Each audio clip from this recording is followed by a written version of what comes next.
the production of small RNAs in the brains of the ancestors, it changes the physiology and the behavior of the descendants, even the grandchildren. Memories are inherited also in humans. It might mean that you have a greater responsibility for your actions because you're affecting multiple generations. But I think that regardless of whether memory is inherited in humans or not, it's probably a good idea to act as if it does. If your family went through something that maybe you're not even aware of, there are things, instinctual things built into the very fabric of who you are. Hi, I'm Danielle Romero. Thank you so much for being with me here on my channel where we talk about American identity and family stories. And I just got back from a trip out west. I try to go out every year. I used to live and teach for a little while out in Phoenix and then on the res in New Mexico. And I'm going to tell you, I have never been happier than when I am out west. As soon as I graduated from college, I wanted to get a job out there and get out there, and I did. There's something about it. I can't explain it. The food is my favorite food. The climate, the topography, the culture, everything. I'm like, yes, yes, yes, I love it. So when my husband and I, we were in Arizona this time, and we were sitting down, kid-free over coffee, and I was just telling him like how happy I was to be out there. And we started having this conversation about genetic memory. And wow, it was such a rabbit hole. I actually watched a few minutes of a TED Talk about this. Do you want to hang out? I do too, but that might be kind of hard to figure out right now. But I have a better way in the meantime. Come join me over on my secret channel where my husband and I are trying wine for the first time and talking about everything. The first episode we just put out, we are talking about the horrors of modern dating. You can go ahead and click the link below or the little card and they'll see you. But basically this idea of what gets passed down from your ancestors. Now we know DNA gets passed down and it can get passed down in all different kinds of ways, right? But we also get RNA. And I'm not a scientist, maybe you are, but I learned a lot from this TED Talk. And it was this idea that memories and other things can be passed down to us from our ancestors, which to me makes perfect sense. And then it's not so much like they had an experience and now you have a memory of it, but it's a little more nuanced than that.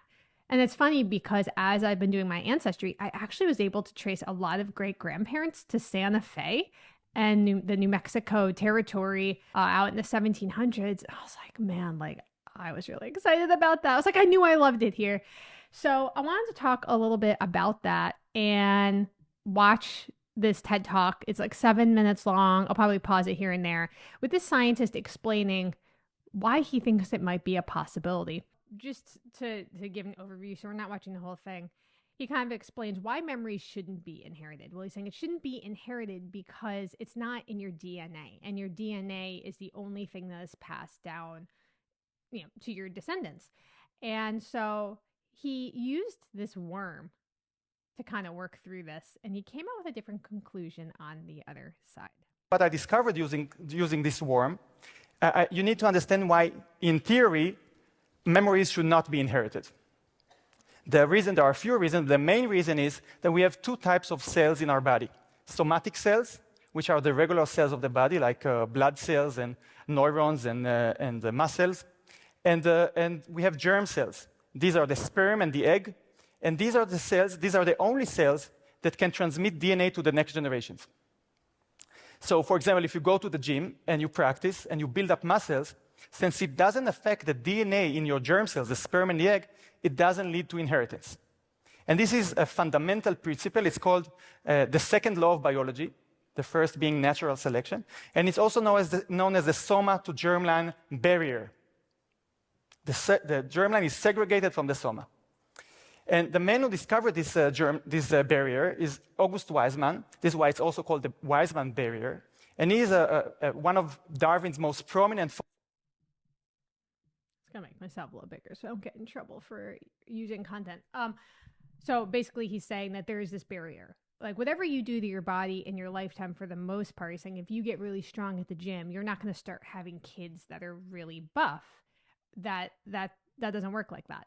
So he's going to explain the reason scientists believe that that's not possible and then kind of jump into the work that he has done on this.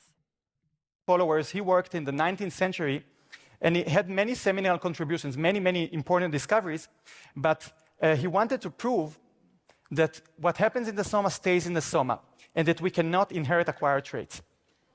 And to do so, although he was a great biologist, he did an experiment which wasn't that great. In fact, even George Bernard Shaw wrote a play that mocks this experiment.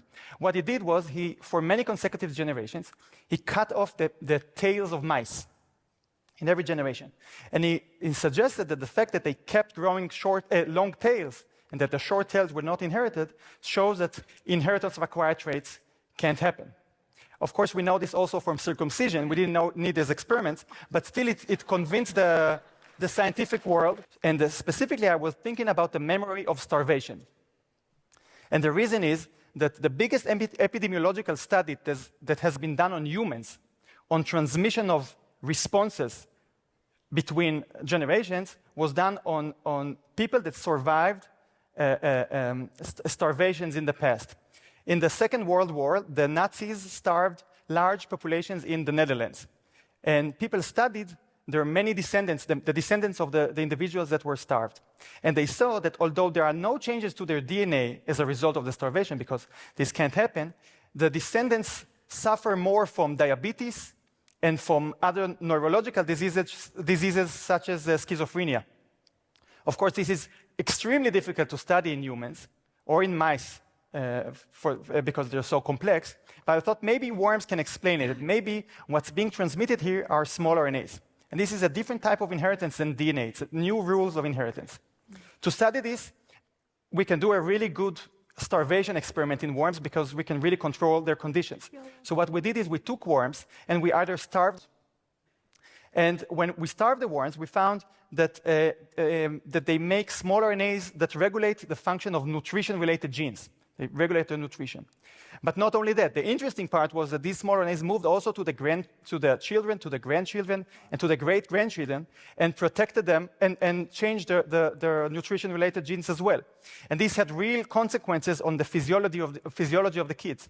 That is crazy. So the descendants of starved worms lived significantly longer. Wow. And we now know that they are also more protected if you challenge them again with a much more difficult period of starvation. That is so profound. So it seems adaptive. The holy grail, one of the holy grails of this new field is to think whether the brain can generate heritable responses, whether memories that are formed in the brain are inherited, because normally when we think of memories that the brain can generate, and these are special memories. And this sounds crazy that you'll think about something, you learn it, and then it will be inherited.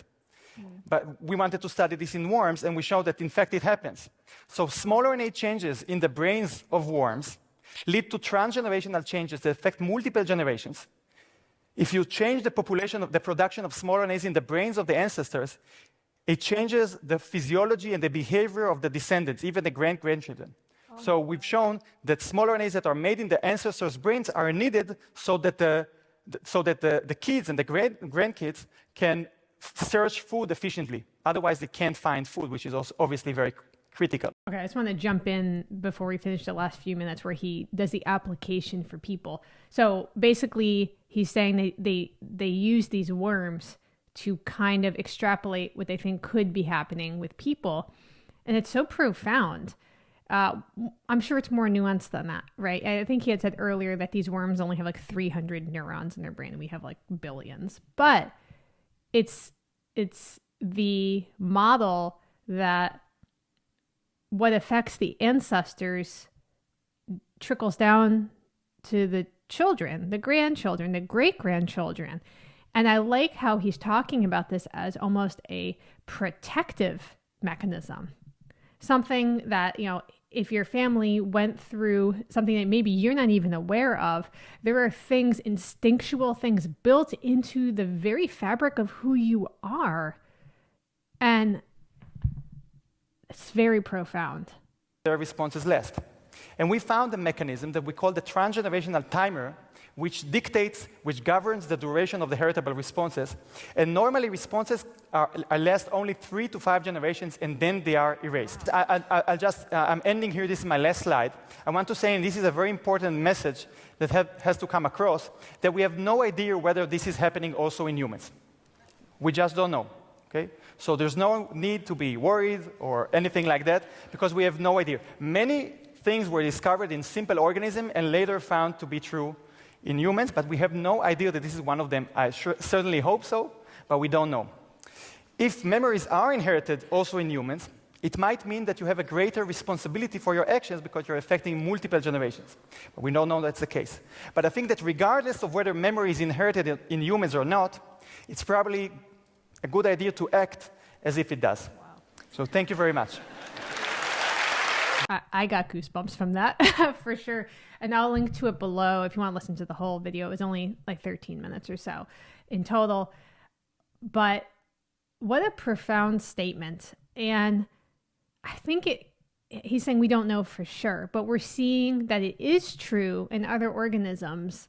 And I just am so moved by the idea of how we can be the product of our ancestors' experiences, for good, for bad, even for those bad experiences, that there is a layer of protective inheritable traits possibly that are getting passed down to you.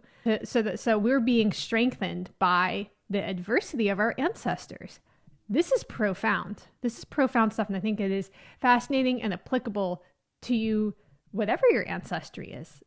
Clearly, right? If you are a person, this matters to you, or it should matter to you. Like he's saying, the implications are also profound, that if that is true, it's also true for what you are doing today, which, again, I already believe that. I don't know necessarily about the RNA that's passing through the barrier, but I think we all know in our hearts that if we're being honest with ourselves, how much we inherit from the generations before us. And as we get older, I think we realize that more, and also the beautiful burden of continuing that, and like, what are we passing on? This was incredible. I'd really love to dive into this more. Let me know if you've heard of this. I think sometimes this is considered, people will say, well, this is quack science, like this is trash. But some of the stuff he was talking about, like the physical result, the physical changes that were there in descendants of those who had been starved by the Nazis multiple generations later. People who didn't experience it were still experiencing effects from what happened. I'm going to let you just sit with that. I'm not going to tell you what to think about that, but it's profound. I think it's profound and it's important. And again, the message that I always want to put out on my channel is just one of loving each other better, loving our neighbors better, knowing our family story, and then knowing our neighbor's family story and the community story. And we're all part of this big community wherever you live. And this is a lot. Let me know what you think about this. And let me know if you have watched the video on my Not So Secret channel anymore that we just started yesterday. I'd love to see you over there. I'll leave a link to that below. Otherwise, we'll talk soon.